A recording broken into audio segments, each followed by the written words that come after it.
আলহামদুলিল্লাহ, অবশেষে বাংলাদেশের ফেরাউনের পতন হয়েছে। যেই বাংলার ফেরাউন, যেই জালিম এই দেশের লক্ষ কোটি মানুষের হৃদয়ের মধ্যে দাগ দিয়ে লিখেছে, লক্ষ কোটি মানুষের রক্তে যার হাত লাল হয়ে আছে, অবশেষে আলহামদুলিল্লাহ আল্লাহ তাআলা এই নব্য ফেরাউনের হাত থেকে আমাদেরকে মুক্ত করেছেন। আলহামদুলিল্লাহ, দেশ থেকে পলায়ন করেছে, তার নেতা খেতা যারা আছে তারাও দেশে নাই, সব একের পর এক পলায়ন করতেছে। সবচেয়ে দুঃখের বিষয় হলো এই দেশের মধ্যে উলামায়ে কেরামদের রক্ত নিয়ে যে ব্যক্তি চিনিমিনি খেলেছে, অসংখ্য উলামায়ে কেরামদেরকে মিথ্যার বানোয়াট মামলা দিয়ে দিয়ে জেলবন্দি করেছে, অসংখ্য আলেমদেরকে, শত শত আলেমদেরকে মিথ্যা মামলা দিয়ে দিয়ে ফাঁসির কাস্টে ঝুলিয়েছে এই নব্য ফেরাউন। আল্লাহ ফেরাউনের হাত থেকে দেশকে রক্ষা করেছে। আমরা আল্লাহ তাআলার কাছে 2 রাকাত শুকরিয়ার নামাজ আদায় করব। কত আশা, কত আকাঙ্ক্ষা ছিল মানুষের যে এই জালিমের হাত থেকে যদি দেশটা রক্ষা পাই, দেশ না কতই শান্তিতে থাকবে, দেশের মধ্যে অনেক শান্তি আসবে, অন্তত আগের তুলনায় দেশ ভালো চলবে, গরিব অসহায়ের মুখে হাসি ফুটবে, গরিব অসহায়দের বুকের মধ্যে যে লাথি দিতে দ্বিধাবোধ করে না, বাজারের দাম থেকে ধরে কোনো কিছু বাদ যায় নাই যে তার সে জুলুম করে নাই জনগণের উপরে। অবশেষে আলহামদুলিল্লাহ জুলুমের নিস্তেজ হয়েছে, জুলুম থেকে আল্লাহ মানুষকে রক্ষা করেছে, বাংলার জমিনের উপর আল্লাহ রহম করেছে।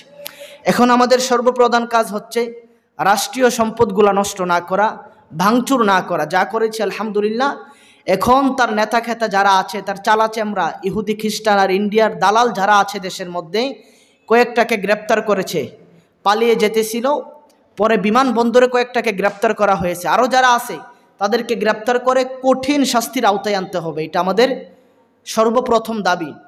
এরপরে হচ্ছে বর্তমানে যে সরকারের আসনে যাবে সে যেন একজন ন্যায়পরায়ণ সরকার হয়, যার ভিতরে কোনো জুলুম থাকবে না, অন্যায় থাকবে না, অপরাধ থাকবে না, এমনকি ধর্মভীরু যেন হয়, ইসলামিক মাইন্ডের যেন হয়, যার ভিতরে ইসলামের বুঝ থাকবে, ধর্মভীরু হবে, কোরআন হাদিসের জ্ঞান থাকবে, এরকম একটা রাষ্ট্রপ্রধান আমরা চাই।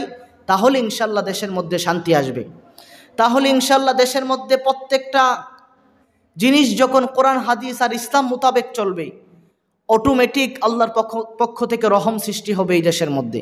তো আমরা একজন ইসলাম বীরু শাসক চাই, যে ব্যক্তি কোরআন হাদিস কিংবা ইসলাম সম্পর্কে পরিপূর্ণ জ্ঞান রাখবে।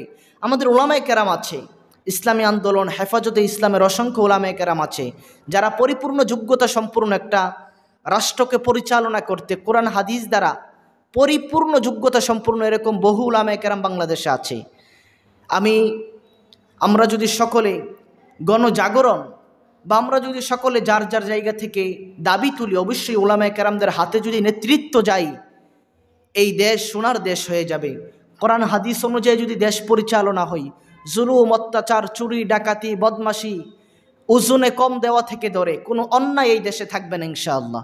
আল্লাহ আমাদের সকলকে ঐক্যতার সহিত এই দেশকে সুন্দর এবং শান্তির সহিত সামনে এগিয়ে নেওয়ার তৌফিক দান করুক, এবং আল্লাহ আমাদের প্রত্যেকটা কাজে মঙ্গল দান করুক, এবং সুখে শান্তিতে যেন আমাদের ফ্যামিলির প্রত্যেকটা সেক্টরে প্রত্যেকটা জিনিস নিয়ে আমরা সুখে শান্তিতে এই দেশে বসবাস করতে পারি।